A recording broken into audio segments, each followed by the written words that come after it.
Hello and welcome to Talk from Superheroes. Hey everybody, I'm Andrew Ivemy. And I'm Diana McCullum. And you're listening to Talk from Superheroes, where every week we discuss a piece of heroic television or film.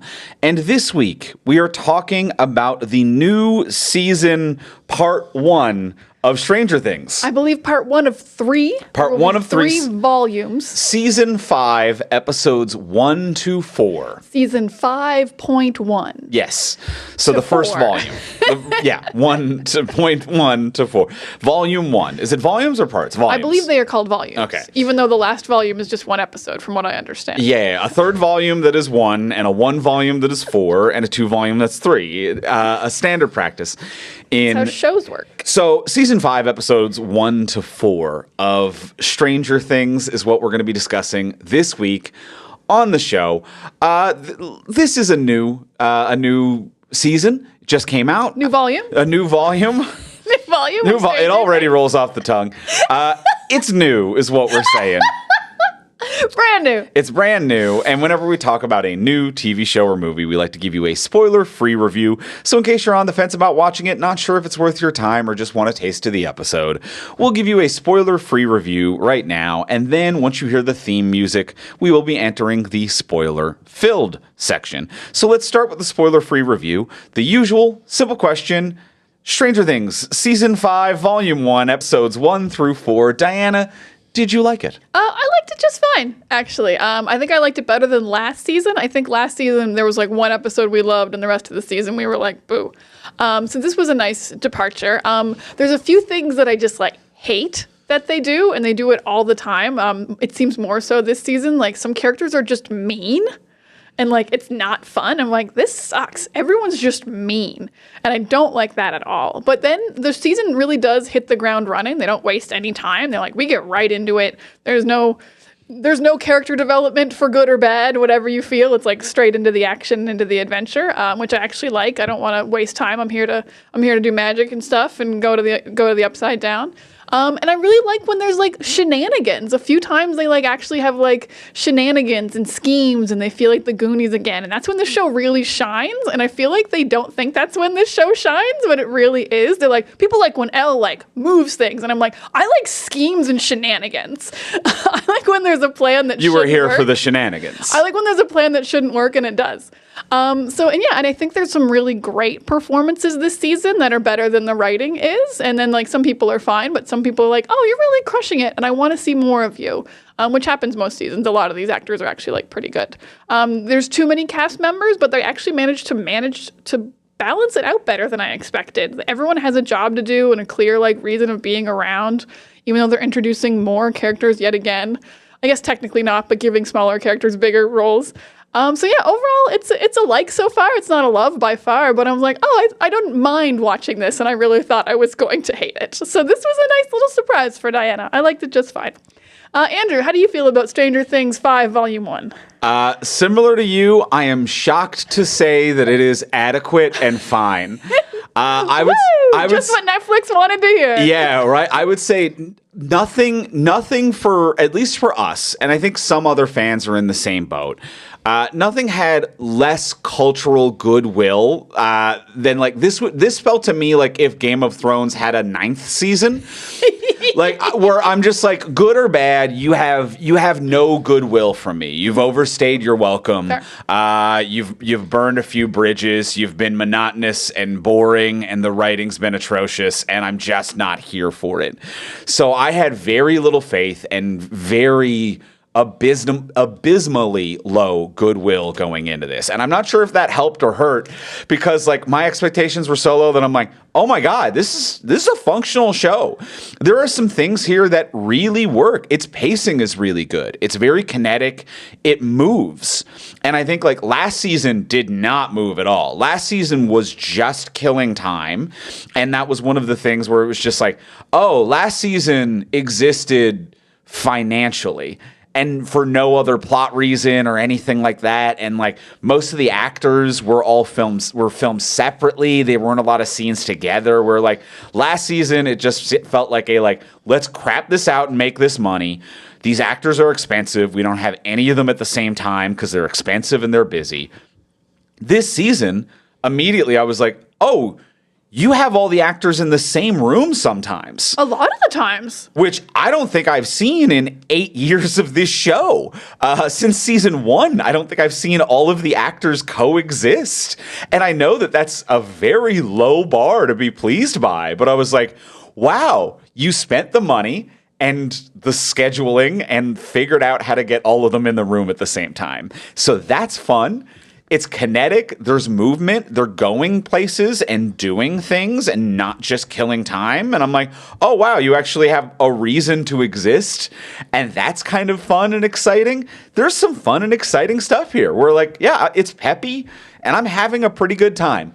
I agree with you. It is bad when several of the characters are just randomly the meanest, worst people for no reason other than like we need drama in this scene. It's really, there are some moments of like really frustratingly sloppy writing to be like, there's no reason for this scene to exist. And they're like, what if we just made one character wildly mean for no reason? Mm-hmm. And it's just kind of a bummer and a buzzkill, and it makes you root against everyone. Like, why are these people working together? They hate each other. And yeah. So there are some real buzzkill bummer moments, and it is still a bunch of 30-year-olds with kids pretending to go to high school, which makes no sense and stays way past its prime. You know, Mike looks like he's 7'6". It looks like Victor Wembanyama going to high school. I have to say this because I just found it out. The guy who plays Jonathan has an 11-year-old son. Yeah, so that's crazy. So it's still wild in so many regards in terms of what they're doing, but whatever. It's there, it's here. There's some fun stuff, and it's entertaining enough, is what I would say about this season. Yeah, I'll completely agree with all of that. It definitely feels like they spent more money and time than last season, because last season was wildly long for no reason, because they didn't have anything to do. They were killing time. This season, the episodes are all about an hour, which really shocked me, because I'd heard they were each going to be about 2 hours. So I loved the length. That's nice.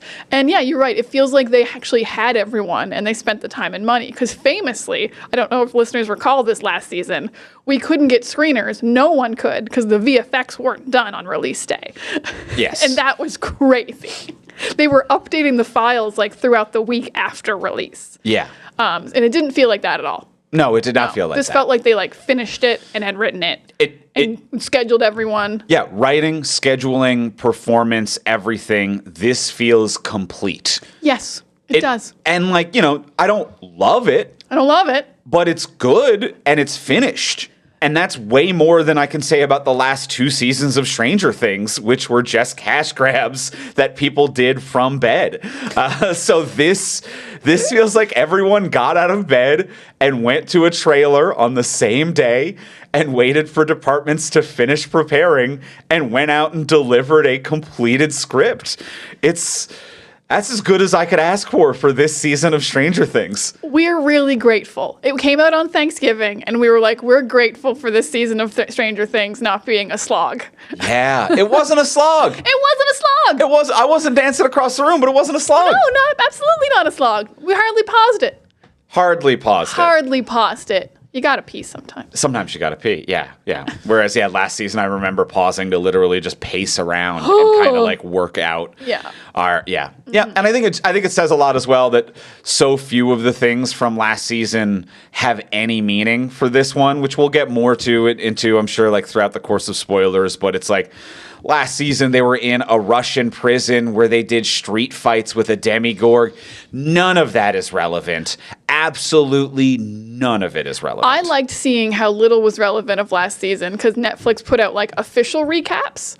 And the official recap doesn't even have Hopper and Joey Sinnott in Russia. They're like, you literally don't have to know they were in Russia. Forget the whole we flew to Russia subplot occurred even at all. Didn't even matter once. Yes. So that was very funny that the recap was like, no, you don't even need to know. Yeah, just don't even worry about it. Don't even worry about it.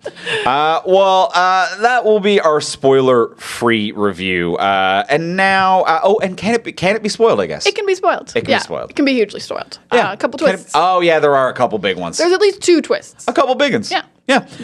If you care about spoilers, then wait, go watch it and then come back to this episode.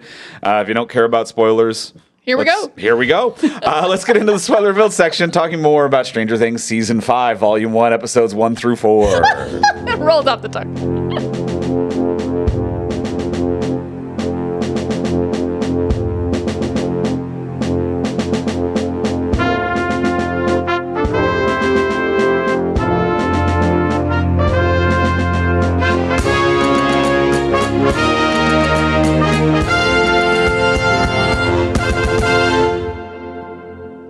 All right, we've seen it and are pleasantly surprised. I am really pleasantly surprised because this is going to be a weird way to start the show, but my two least favorite things that happen in all 4 episodes are in the first 5 minutes of the show.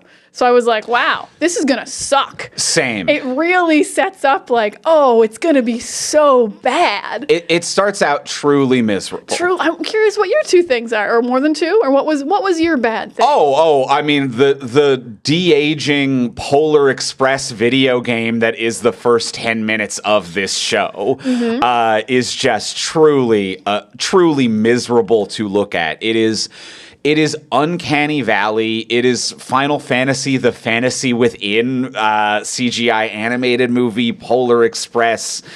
Glistening, shiny, just Unreal Engine, terrible flashback to when Will was captured in Season 1. And it's just a video game that sucks. It's weird how bad it looks because, like, there's enough footage of Noah Schnapp for me to be like, I can illegally make a better looking young Noah Schnapp. Yeah. What happened here? And also later in the season, they just have a young actor playing him in flashbacks. Why didn't we just do that? I know you want to de-age the kids. You loved doing it to 11 last season. There was whole huge flashbacks of she went from 15 to 8 or whatever. But yeah, you can just recast a kid or do whatever. Or maybe Will, at 8 years old in the Upside Down, didn't need an action sequence. No. Maybe he could have just been in Vecna's lair. And let me ask you, what plot purpose did that serve? The action sequence? Yeah. Because in the lair, I understood. Yeah. You had to do this part. But yeah, because the Demogorgon got him. Yeah. He didn't get away. He didn't get away. We didn't need all this. And also, it's the plot of Season 1. It's what a recap is. There's no reason for any of this to exist other than to literally set money on fire by feeding it into a computer. It is a soulless, Uncanny Valley place to send the audience to. Terrible start. Terrible start. But those aren't even the things that bothered me. Oh, no. Oh, lay it on me. Here's the other thing that bothered me. Just from a writing perspective, this bothered me so bad. Vecna puts Will in the machine, and he's like, finally, we're going to escape the Upside Down. And I'm like, timeline-wise, you're Henry, and you only got to the Upside Down when Elle sent you here, which I think was 4 days ago? Yeah. Yeah. I don't think you look like that yet. No. I don't think you're going to say, finally, we're going to escape, and we have a whole plan and shit. I think you've been here for 4 days. The whole thing is written like they are the audience and not the characters they are. Where it's like Vecna actually is the devil. I'm like, he's a dude named Henry who got here 4 days ago. Yeah. When it's like, finally, the conclusion of our story. This is something that started for you 4 days ago and is also a flashback to like 43 years ago or whatever the fuck. You can't say, So that really bothered me. And then the second thing that bothered me, and they do it more than once, and you shouldn't have even done it once. I don't want to tentacle porn child actors. This bothered me really bad. They're really milking it too. They love showing that go into that mouth. That shot was so long of the tentacle down Will's throat. And I was like, I didn't need this at all, let alone like, why is it still pumping stuff in? Yeah. Because he like throws up like one like worm at the end of season 1. Mm-hmm. So I was like, oh, they're going to put a single worm in. Mm-hmm, mm-hmm. And then the tentacle just keeps going. What is it doing? I don't know. I hated it. And it really made me uncomfortable. And they did it to the other kids too. Yeah. And I'm really against it. I don't want to see it. I feel like a lot of the problems with this show in general, and even this season, which was fine, I know we're starting with a dunk, really just comes down to no one asking why. To be like, all right, so then we're going to show him just getting shot full of tentacle goop. And it's Right like, through the mouth. why? Why? What plot function does it serve? And to be like, well, the computers can do it. And technically, we never harm a child actor because none of this exists anywhere. So we're allowed to do it. It's like, but why? But why would why? you? There's How does this propel the story forward? There's so many other ways to connect Will to Vecna. You could stick some stuff in his head. It could go in his veins and his arms, like when you put a needle in there. You could just not show any of it. You could just be like, it was psychic. And Will was still the kid who was kidnapped in season 1 dealing with that trauma, which he as an actor is very good at performing. He performs a great with the traumas. So let him perform it. Mm-hmm. Yeah. Because the computer can is such a funny thing to say. Yeah. Hey, Duffer Brothers, why did you? Because the computer can is one of the answers.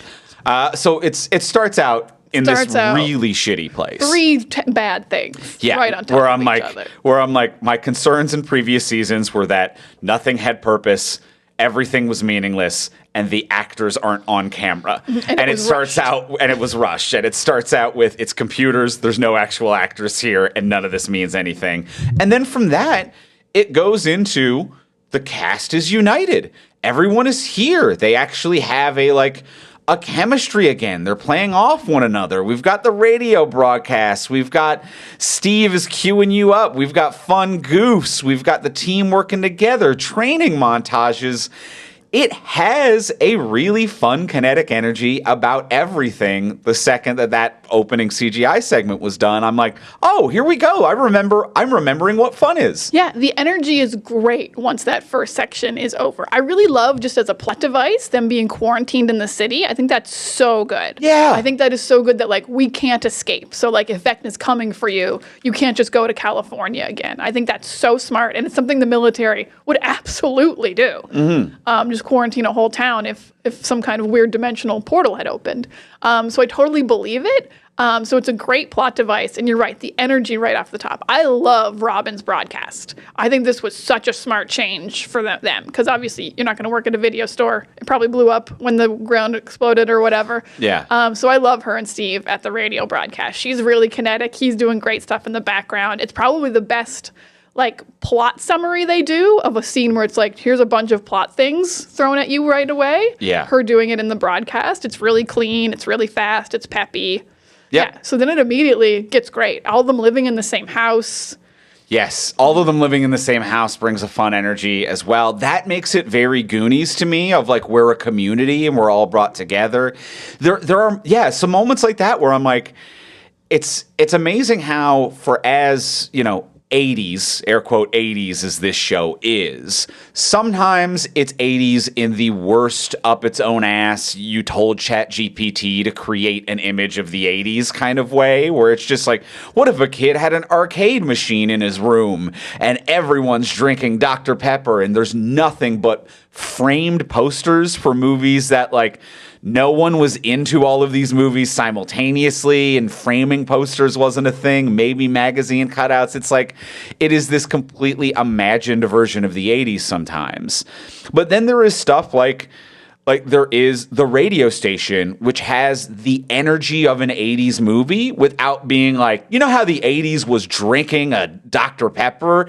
No, the 80s is a guerrilla radio station a teen started. That's the energy of 80s movies. 3 families in one house being a community, but all of them are a little bit over one another. That's 80s movies.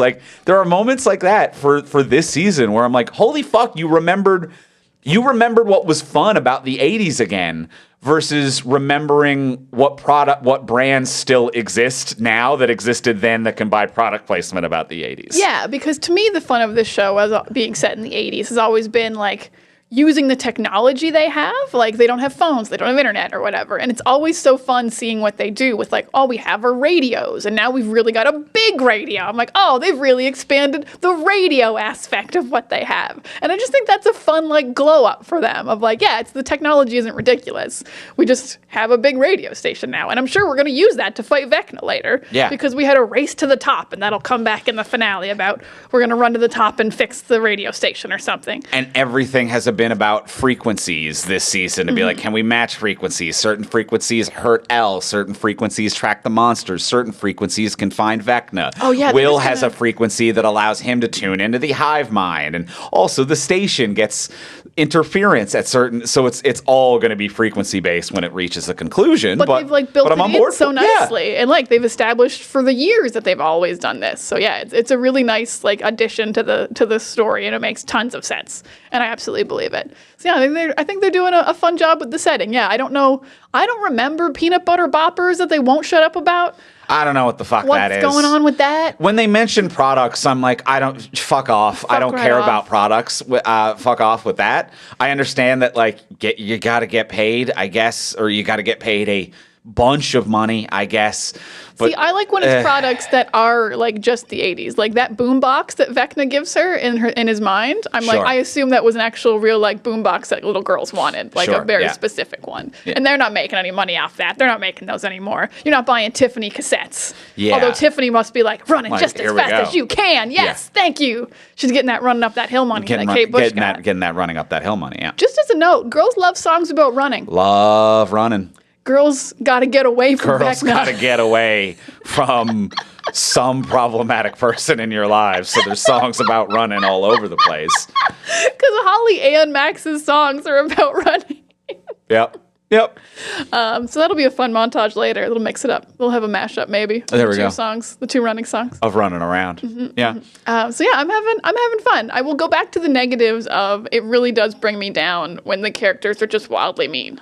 I don't understand that. It's really well, like the show kind of has always done this format a little bit of character is overly mean because they love you and want to protect you, and then they forgive you, and that's a nice scene later. They usually only do it with Hopper.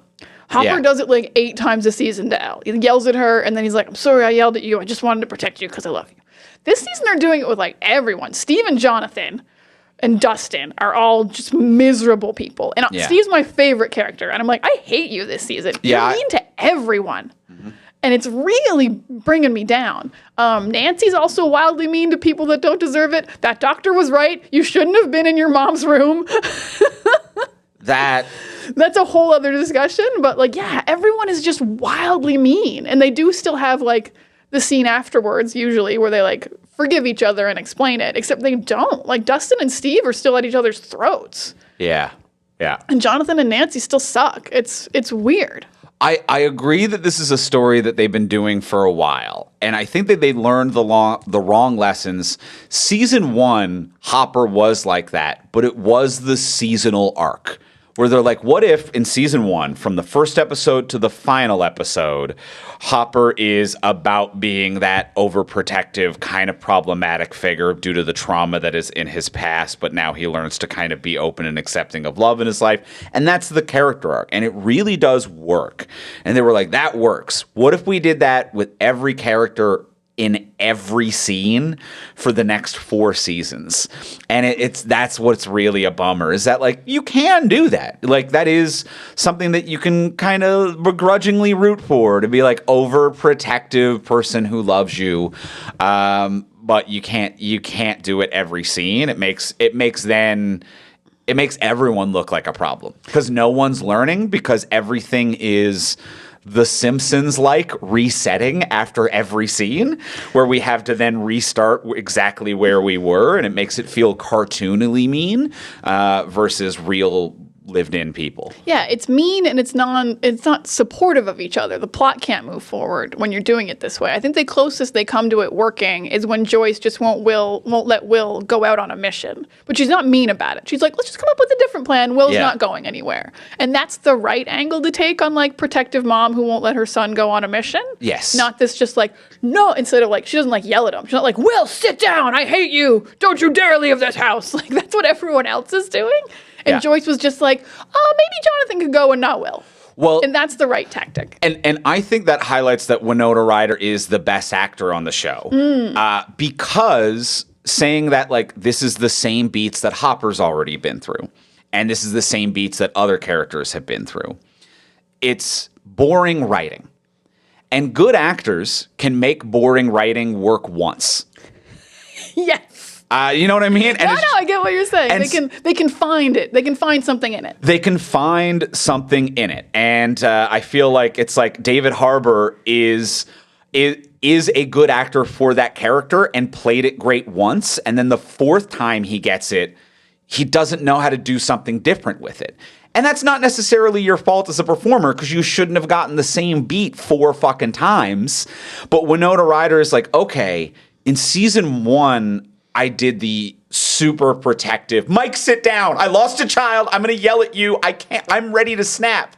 She's like, what if I play it a little different this time? A little softer, still protective, stern, but not angry. Like she's finding a different shelf to put that emotion on. She went with a way different frequency. Yes, she went with a different We're frequency. on frequencies. She went with a different frequency. And none of the other actors have the range to do 5 variants of the exact same scene and story arc. Mm-hmm. And that's not even and I don't say that to discredit any of the other actors on the show. I say that to credit Winona Ryder to be like, you got boring writing a 4th time and still made it relatable. Yeah, because you actually feel for her as a mom instead of being like, this person sucks. You're like, she is just trying to protect her son. Yeah. And then they have like a very charming, they even still have the like talk and forgive each other scene, even though it's not super necessary because she didn't go over the top. Yes. But then her and Will, she's still like, put a coat on, it's cold.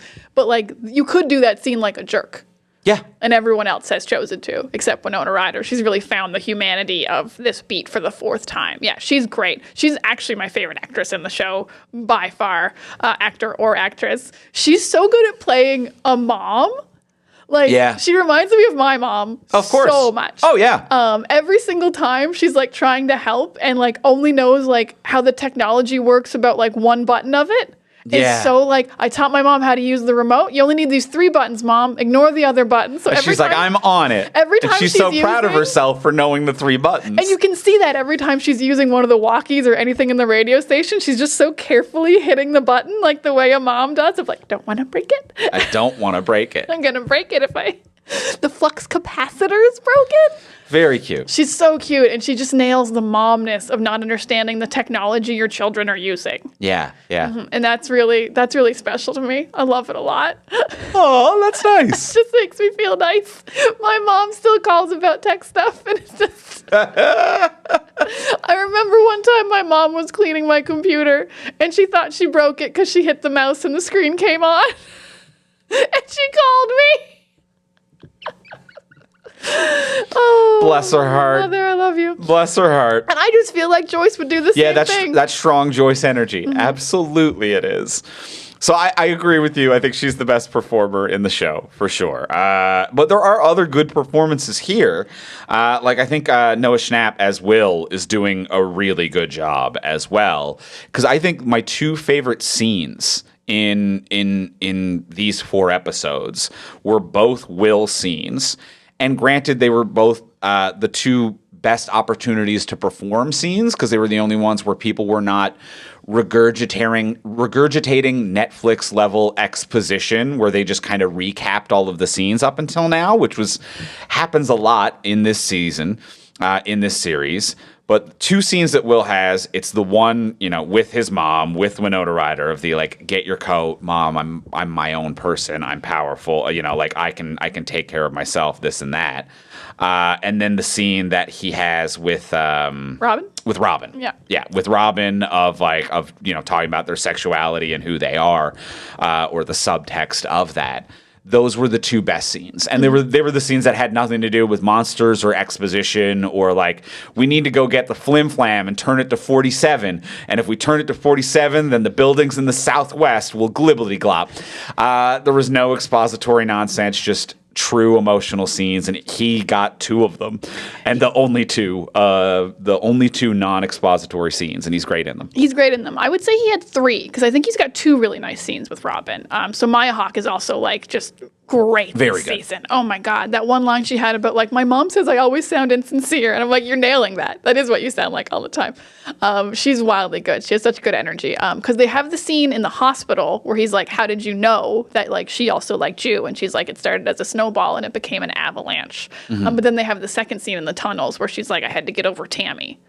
and like find my joy and find who I was. So I think both those scenes are really, really nice. So I do love pairing these two together because Will's not going to have a love interest by the end of this. He will like, it's nice that he is discovering himself, but like they're not going to hook him up with Mike, even though everyone on the internet wants him to. Yeah. Mike's with Elle and hasn't had any sexual awakening storylines in any way. But it's really nice that they gave him like Robin as this kind of like gay mentor, even though she's only recently found herself. Only Steve, I think, even knows she's a lesbian other than her girlfriend. Yeah. But she's still very settled with herself. Yeah. And it's really nice to have paired them up and not made it all about that. They still have a lot to do plot-wise. They're not just there for these conversations, but they're really nice conversations that are actually written incredibly well and really well performed and were really touching. So yeah, this is one of the best parts of the show by far is these two together and Will's arc just on its own. And also it was super cool when he killed the Demogorgons. Yeah. There's the big spoiler for you. Big spoiler, he has powers now. And I'm like, oh my God, you're cool. You're cool and great at it. You did a cool job when you had the powers. You did a cool job. And I think once again, a credit to Noah as a performer to be like, he's selling having superpowers really well. Like I'll never forget when we did, I think it was like X-Men Apocalypse. It wasn't even one of the good X-Men movies. So we were like, the writing's bad. Everyone's doing a bad job.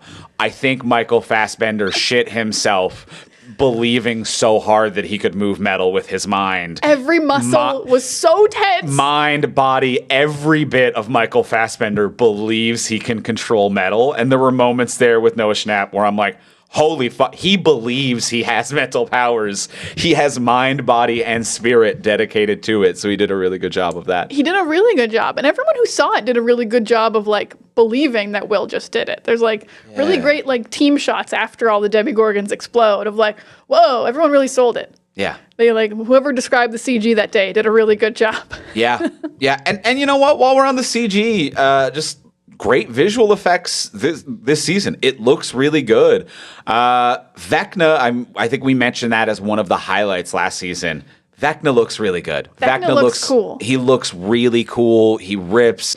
That final action scene of him coming through the portal into the military town fighting, I'm like, you look great. They made his like weird Groot like tree armor look way cooler in that scene. It was like he switched into battle mode or whatever. Yeah, it's like moving as he walks. It's not like even planted. He's like, it's like alive, and you're like, oh shit, your body armor is alive. It looks great. Yeah. It looks great. It does look cool. And the demigorgs like and the portals that they come through look literally seamless. It's to the point where like I'm almost not even mentally clocking that this isn't really happening. It feels as tense as anything that exists within the scene. So that looks great as well. Yeah, the portals look really good. A couple of the Demigorgon stuff looked bad a bit. There was like a long one shot with the Demigorgons fighting the military that I was like, Demigorgons don't look right. They're moving weird. Oh, okay. I don't know what was going on here. But for the most part, they looked really good, especially considering how many of them they had this time around. Yeah. So like full body shots of the demis all the time. So I think they mostly looked good, but I think Vecna looked great. And you're right, the portals are like, have a cool energy that I don't remember. Because I think we have way more portals than we've ever had. Yes. I feel like in the past it's been like one portal always open. Yeah. And we weren't able to open portals. Well, I feel like it's kind of that like alien film series xenomorph effect where it's like when there was one portal, it was very poorly lit and mysterious. And the same thing with the Demigorg as well, where it's just like, but with each new iteration in each one, it's happening in rooms that are more fully lit. Mm-hmm. And it's like the terror isn't in the mysterious anymore. The terror is in the fact that it's like, no, that exists in a fully lit room with you. Fucking run. Yeah, and you know how powerful it is. You've seen what it does. Yes. Yeah. And part of that comes from like, you know, a story need to be like, we need to increase frequency and pace and the occurrence of the monster, which is something that, you know, 80s horror and things like alien movies have done really good with. So it's a combination of that necessity, and then I think just the whole visual effects team getting better and more comfortable with doing these in fully lit and rendered environments and interacting with more of the elements that are on the screen as well. Yeah, I can get behind that. It looks cool. It looks cool. Since we're kind of on Demigorgons, my next big positive is whenever the shenanigans worked, and also when they all worked together to do a scheme or a plot, and they were because the schemes and plots are so silly and over the top, but they work and they kind of don't work sometimes, and it's just believable and fun. So like capturing the Demogorgon like Home Alone style in Derek's house. First of all, knocking out Derek's whole family with Lucas's little sister. Fun hijinks. God, that was fun. Her just pulling out a needle. Yeah, like yeah. a psycho. I mean, she's always been crazy. She's been cool. Erica's cool. She's cool in a crazy way. If Erica was a little bit older, we would have had this all wrapped up in like a season. Yes. But she's been too young to help for Yep. a little while. So yeah, I love the Home Alone trap house. They're just competent. They have a good plan. They all work together. I'm like, this is what I watch Stranger Things for. Mm-hmm. This is fun. You've made a big hole in the floor. Awesome. You got You got a shotgun ready. with a tracker, and then you got people in the car, and then following the frequency. Yeah, you found jobs for everyone that makes sense. Steve being like, I think I can drive through that door. Like just fun. The little tweaks of like leading to more problems are very fun little end of scene bumpers for all of these things. Yeah, like similarly, like they managed to get a bunch of kids out of the military base, but like the pipes are exploding. And I'm like, that's such a real problem. Yeah. Even though you're fighting demigorgons, of like, we gotta stop the pipes from exploding. Yeah. It's just fun and cute. And I like that part of the show a lot. And everything going a little wrong at the end, leading into new problems and solutions. Like even stuff where it's just like Derek ate so much food that the tranks didn't keep him out quite as long, and then he takes off his mask, which means that Vecna can see the room, which means that the demigorgs are coming. It is very therefore because writing, where it feels very, very reactionary. Everything leads to the next moment.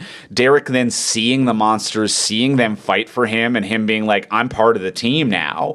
And just like that being the thing immediately going forward, I'm like, that rules. That's really fun writing. The last scene leading into the next scene and now completely changing the dynamic. That is really fun, and I feel so engaged with it. And I like Derek a lot. I can't believe they got us to like Derek. I'm on board with Derek. I'm fully on board with Derek. And Joyce has this like one quick line about like, it's amazing how much someone will change if you believe in them. And it's like really genuinely touching, and he's doing a great job. And I'm fully like, we gotta save Derek more than Holly now. Yeah. I'm like, we gotta go into the Upside Down and save Derek. He's a trooper. I also think Holly rules as well. Holly rules. This actress rules. I was like, immediately, I was like, why is this character we don't care about getting so much screen time? But she's great.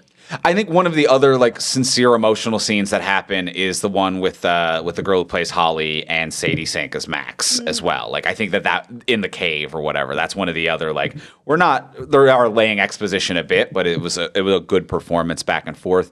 But the other nice thing about Holly and Derek's character that I think has been like a complaint for the past little bit as well for Stranger Things is that it is nice to see kids running away from monsters in the series that's supposed to be about 80s kids running away from monsters. Because all the main kids run towards the monsters now. Yeah, and also I've been watching 30-year-olds who visibly carry the weight of smoking and having children and mortgages in real life, all pretending to go to high school.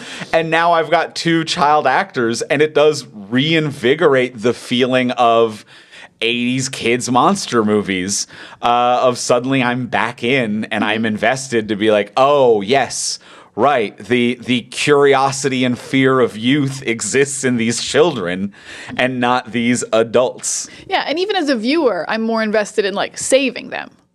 Yeah. I'm like, those are innocent children. Like, that's not a 30-year-old with a mortgage anymore. Yeah. Like, I love Sadie Sink, but you're wearing crop tops to the premiere now, which makes me feel uncomfortable because I think you're 14 in my head, but I think you're 22 in real life. Right. So I'm like, you can take care of yourself against Vecna, but like, these are actual children. I'm like, we have to save them. Yes. Yeah. As a viewer. Yeah. So it does compel you more when they're in danger. Yeah. Yeah. So it's nice. It is nice to see children again. And that's a rare thing for us to say. Yeah, because as great an actor as he is, like there are moments when Joyce is like, I still worry about you as a child. And then Will's just like, Mom, you shouldn't worry about me. That's the deepest one My voice is super deep and I'm 7 feet tall, but I'm a good enough actor to sell this. But I am a big man. And I'm just like, Will, just punch Vecna to death. You're a strong adult man. Yeah, you and Lucas could punch this guy to human death. Yeah, I'm kind of, they're pretty big boys. Yeah, Yeah. like when the bullies are like beating up Dustin a little, like in the hallway, not at the cemetery. And then like all of his friends show up. I'm like, they're bigger than the bullies. They're bigger than the football team. These is the nerds. Yeah, This yeah. is the D&D crew. They're bigger than the people you cast as the bullies. Yeah. Which is why they had to get Dustin alone, because the football crew was like, we can't take all the nerds at once. No. They're fucking jacked. They're huge and they're jacked. We don't even know they have mental powers. And they have mental They have powers. mind powers. They're just too big. And guns and Home Alone traps and shit. We don't even know about that. Yeah. We just gave them an ocular pat down and we're like, those guys are too big. We're fucked. We're the football team and we're ruined. Because they cast closer to teenagers for the new football team members. Mm-hmm. And then there are 7 foot tall 30-year-olds playing the one of nerdy them- teens. I think one of them is an old football team member because Lucas was on the basketball team last Oh, year. yeah, So I think yeah, they're okay. basketball, Oh, maybe. basketball, sorry, but yeah. either way, you should be taller then. Yeah. The tallest people shouldn't be the non-basketball players. Yeah. Yeah, the D&D team look like a fucking wrecking crew at this point.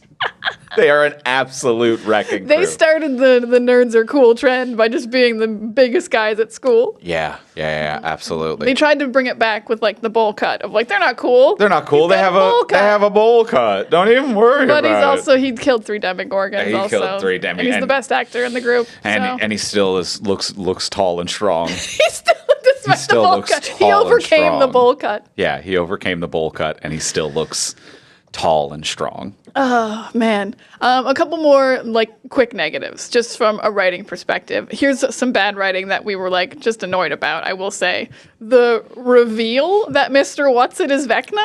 Yeah, it was just What like, the, of what? course it was. Huh? The reveal should have been that it wasn't Vecna. Yeah. Because the obvious thing is that it's Vecna. The obvious choice is Vecna. The reveal should have been that it was either Eddie's ghost or Max. Yeah. Yeah. It was eventually Max. It was She a different eventually we person. got Max as a different person. It was, But when they like, it's like Eh? the season 2 cliffhanger, or the episode 2 cliffhanger is like, oh my god, she was talking to Vecna. I'm like, yeah, man. yeah, the thing that like seemed pretty obvious right away. The guy you won't stop talking about? And even for that scene to go on for like 2 minutes of like hearing his voice and then like finally doing the reveal, I'm like, you even burned the reveal of this scene like 3 minutes ago. This has gone on too long. This Mm-hmm. yeah. has gone on way too long. Way too long. So that was just kind of a like, do you think we're dumb? Yeah. This reveal would have been if it wasn't Vecna. Like the way that like the very end reveal is that it wasn't Vecna, it was her sister. Yeah. That's a reveal. That's a reveal. That's not what the expected thing was. yeah. Yeah. So that was just like really sloppy writing. And it's like, have you guys heard of a reveal before? I agree. You've only introduced one villain this whole show ever.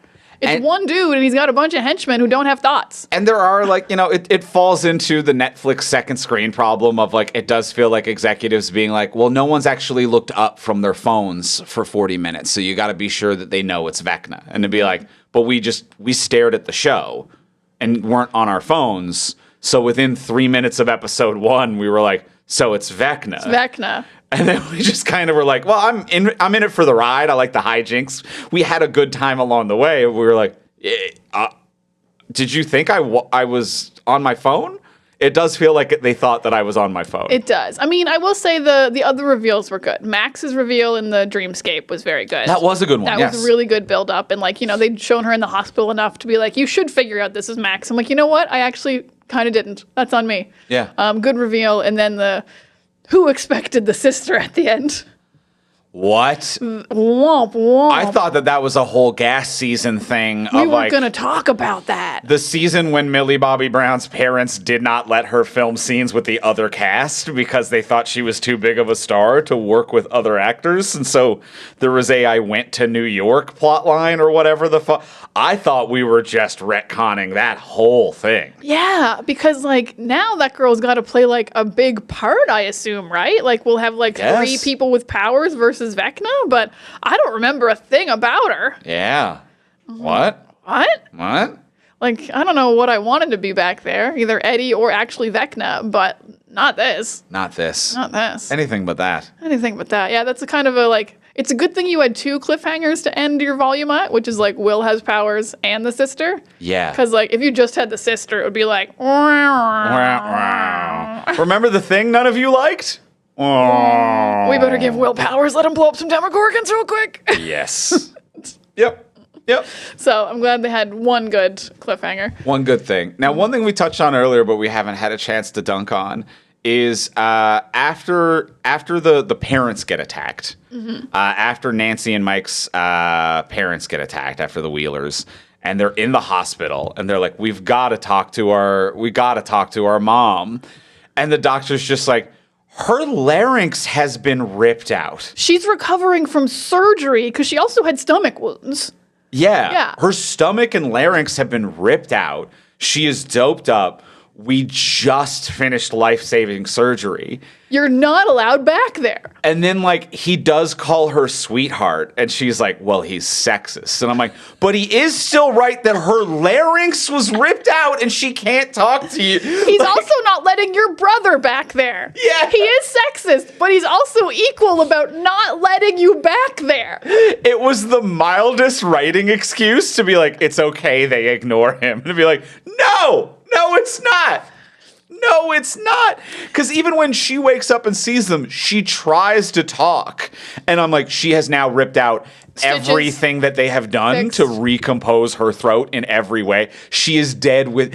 And at one point, she starts to flatline. And they're like, oh no, please calm down. Like, yes, you idiots. You almost killed her. Yes, she's got her throat ripped out, she's drugged up, and you're asking her about her missing daughter that a monster stole. She's gonna have a heart attack and die. And also, she is pretty drugged up right now. And also, I don't know if you remember, she was drunk when it happened. I don't know what that does. It's not good for the blood loss. The blood loss. She was wine drunk when she attacked the Demogorgon and nearly died. But Yes. also, kudos to Wheeler Mom. She really fucking gave it Awesome. all. Yeah, badass. Awesome. Badass against the Demogorgon. Even hiding in the bathtub as well in that first bit. That was cool, too. You should have had this woman helping you for seasons. Yeah.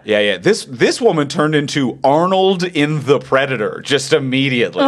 She's like, I can hide, I can fight, I can do it all. I'll give you the Henry clues.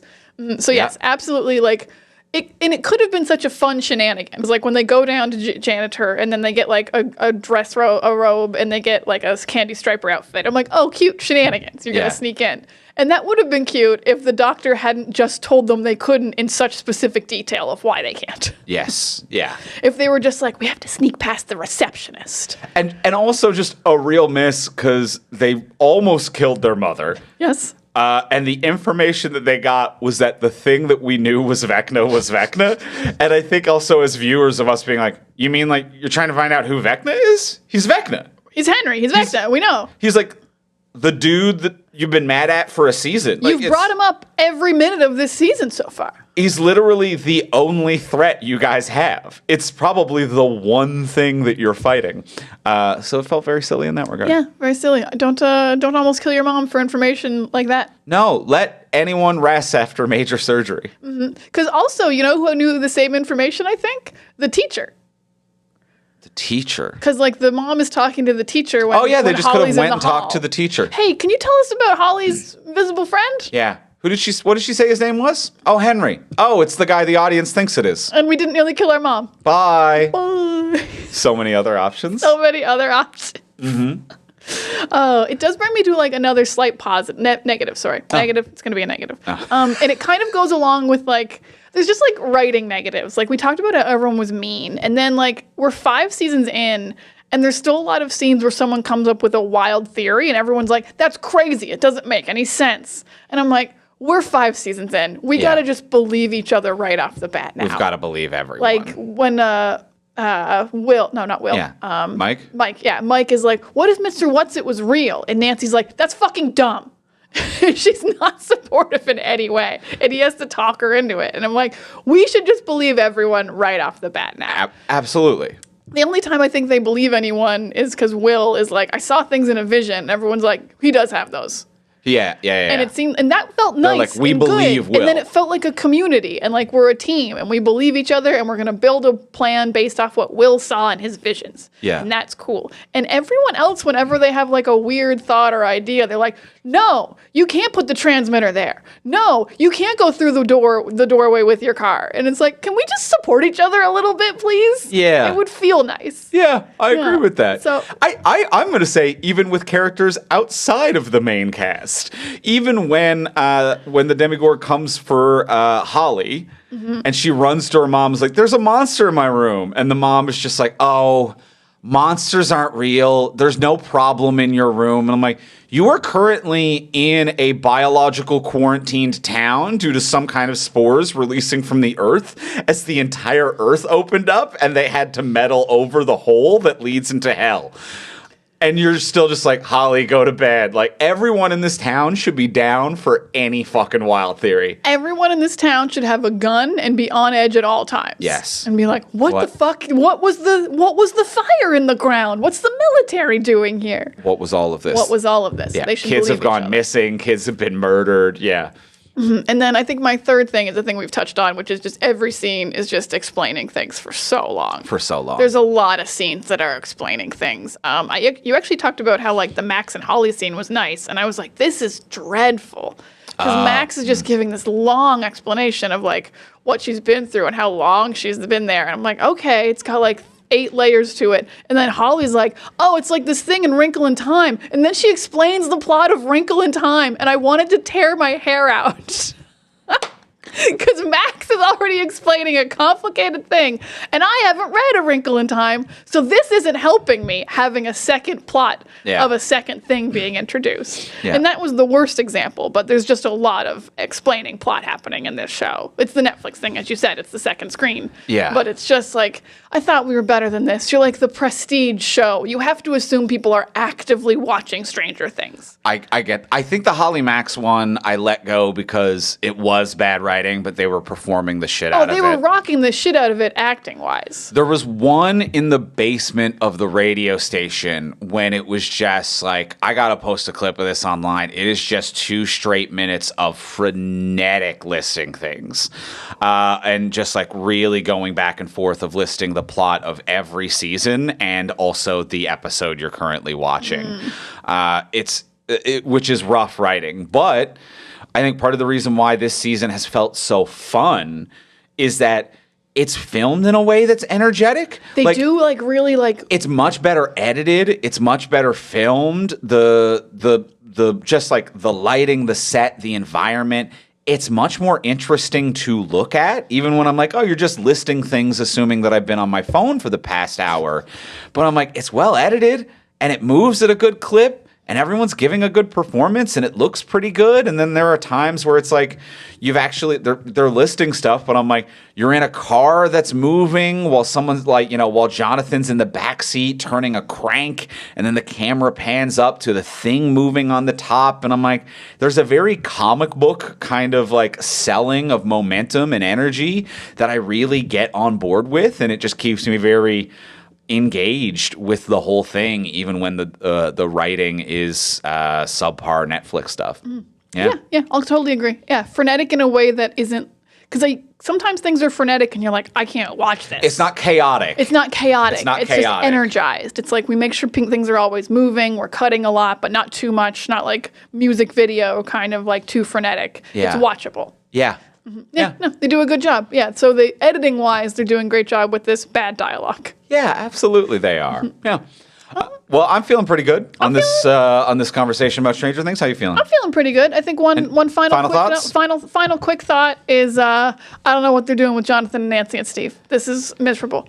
Yeah. I think They don't have the screen time for it as well. they don't have the screen time for it. Steve just has to not be involved anymore. Steve Yeah. ends single. I don't care. I don't even really like Jonathan and Nancy together, but they've been together for 4 seasons. Yep. Just let them be endgame. This is ridiculous, and it makes me hate both these guys. Yeah, just let Steve move on and just be I don't know, just be Robin's friend. And then that's his arc. He's a single guy who's Robin's friend. He's Robin's That's friend, where he is. and he takes care of the kids because he used to be physically the biggest, and now I think it's a little equal across the board. board, but Yes. Yeah. So that's it. That should be it. him. That's all he needs. Yeah. And then Jonathan can just not look like such a loser. Yeah. Yeah, it's just a It downer. makes both of them look like losers. It's a downer. It's a downer. It's not enjoyable to watch. Well, and especially I think when Robin and Will's character are doing such a heartfelt and interesting exploration of romance and sexuality. Yes. And Will and Jonathan are doing something that is slightly regressive, but somewhat entertaining in season 1. And then it reaches a point where it's just like, you guys are miserable. I'm sad for you. It's like watching a 50-year-old who's still wearing like his high school Letterman jacket from like and being like, I was on the football team. Like, you've got to move on. You're bumming everyone out in how you behave. You guys can't be fighting over the same girl for 5 canon seasons because it's been like 4 years in canon, I think. Yes. So like we gotta get one. You guys both have to get off this wheel. And you know what I think it is too is like in terms of the audience show disconnect is that.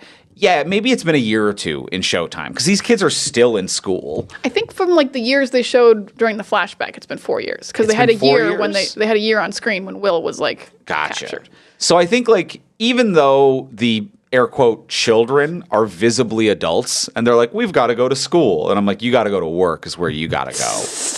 But I'm like, you're pretending to be a kid, so I'm pretending that only a couple of years have passed.